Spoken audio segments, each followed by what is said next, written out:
Hello everyone, this is Cody Lee of BlackCatBooks.org, author of I, the Dragon, Cruel and Beautiful, Rabbit Hole, King Dio, and the upcoming Lauren Frey. I just beat Dead or Alive 3 with every single character. I went through the story mode with...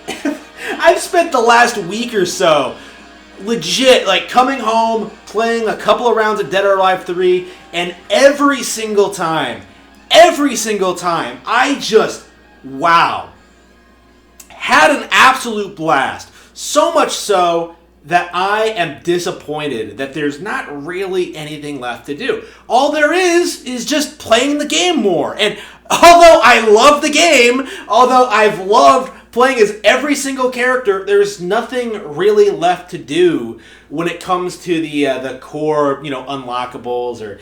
maybe there are some unlockables in some of these other modes. Maybe I'll have to check. But, I did the story mode with every single character. Dead or Alive 3. Best fighting game I have played in a long, long time. Holy shit. Like, Tekken 7, fuck that shit.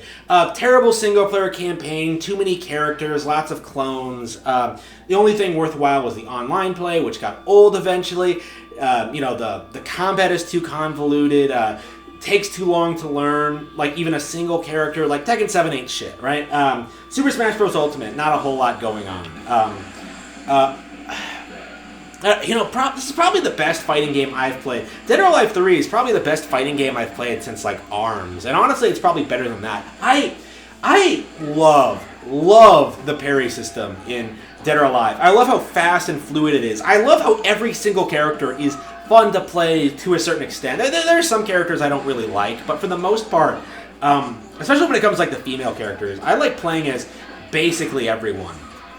Like, everyone feels like they have their own unique moveset, their own unique abilities, their own capabilities, strengths and weaknesses, and easy to learn combos. Like, I found myself really easily being able to, like, pick the game up and, like, choose a random character and being able to, like, to play them, right? I went from, like, Kasumi. I went from Ayane to Kasumi to Hitomi, and, like, they all play radically differently, right?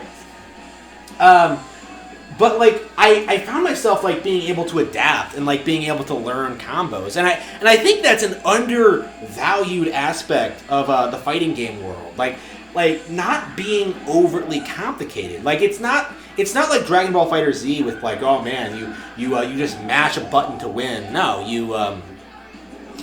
to do a combo, there are multiple combos, but they're easy to learn and intuitive, and, like, simply just practicing a little bit or checking the command list will get you a new one. Like, they're not... I like this game a lot. Like, this game was fantastic. Gorgeous visuals, great stage transitions. Like, holy shit, this might have the best stage design out of any fighting game I've ever played.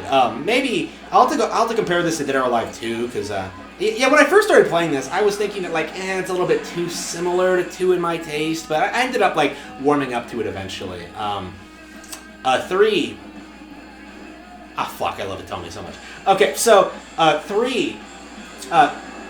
stunning stages. They all have a lot of variety, lots of great visual cues, lots of great, like, environments to interact with, lots of great visuals, lots of, and I think a lot of great implementation into the fighting game world, like how you're able to sort of, the stage transitions, like knocking someone off a cliff, jumping down after them, and then, like, continuing beating the shit out of them. That's awesome! Right? That is legit really, really cool. I mentioned this earlier, but the parry system, like the fast and fluid combat, I think this is the real heart and soul of what makes Dead or Alive far, far superior to shit like Tekken, right? It is the parry system, because, like, not only, you're not just memorizing combos and just, like, countering people who unleash those combos against you. You have, like, a built-in parry system, right? So, like, you can actually, if you get the timing down precisely, you can counter your enemy's attack and then, like, launch your own combo. Amazing, like, downright amazing. Like, I love that. Getting the timing down and really mastering it and implementing it into your own style is incredibly satisfying. I ended up enjoying it a lot. Oh yeah. So last of all, there's so much to rave about when it comes to this game. The cast. Like, Dead or Alive gets this rap for being, like, a sexist, misogynistic video game franchise because of all these hot chicks. But what you have to understand is that Dead or Alive actually has the best female cast in any fighting game series ever. I think. Like, having played, like, 1, 2, 3, and the 3DS one Dimensions, a demo of 6 and 5, I think that's actually fairly safe to say, because like all of these chicks have like, you know, well-rounded backgrounds, personalities, fighting styles, and are fun to play and cool. You know, like I if anything, I feel like this series is really feminine in a weird kind of way, like a really good like empowerment to women in this regard, where like so much better than like any of these shit like The Last of Us Part 2, right? Like the girls have goals and like you know, are working towards something and are like into martial arts and shit like that. They come off as so much more likable than like bitches like Ellie or Aloy or whatever like that. They feel like actual cool people, right? And you know, I've had like, there were so many times I was playing this, I was like, oh yeah, I like Ayane, I like Kasumi, I like Hitome, I like Li Fang, I like Christy, like, and like at the end I was just like, holy shit, I like all the girls in this. They are legit amazing characters, like in a really cool world, right? All of them are great. Of course, I'm talking about the female characters specifically, because I think that's like what Dead or Alive is known for, is like the cool female characters. But like, I like the male ones too. Like Jen Li, probably would be my main. I don't know in any other game. Like, but again, I like so many different characters. I don't think I have a main at this point. Probably Hitome, honestly. But you know, I like Ayane, I like Kasumi. I can play like most characters, other than like Bass, but. Other than Bass, but because I don't like wrestling characters in general. Not a wrestling fan. Yeah. All in all, though, like I am in awe. Like I've